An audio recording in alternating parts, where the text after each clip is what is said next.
võib juhtuda, et alles siis, kui sa oled kirjutanud oma tulemused ja järeldused, saad sa aru, mis ikkagi oli see uurimisküsimus.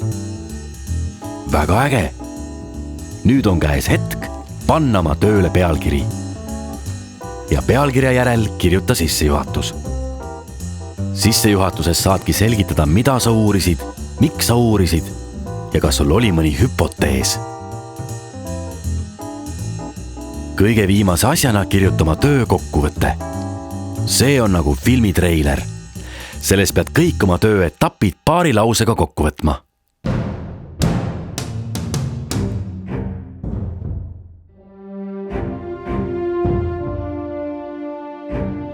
Sel õppeaastal seisab Jasperile ees uus seiklus.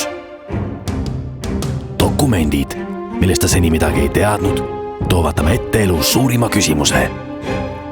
Sõbrad, kes panevad proovile ta usalduse ja kindlameelsuse ja aitavad lahendada ajaloos suurima müsteeriumi. Uurimistöö. Sügisest kõigis gümnaasiumides.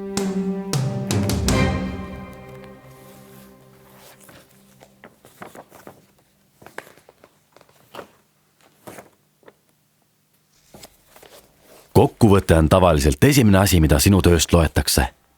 Sellepärast ära luba kokkuvõttes asju, mida su töös ei ole. Too välja oma töö kõige tugevamad kohad. Uurimisküsimusest, meetodist ja tulemusest.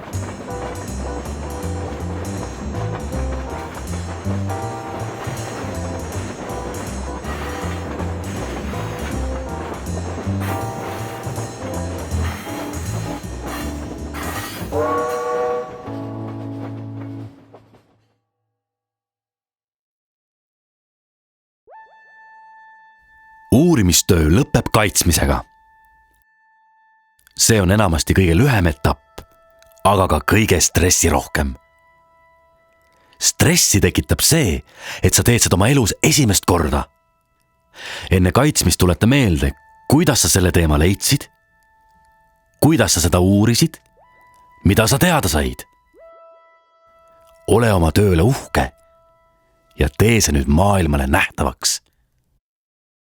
Ma tean, sa saad hakkama.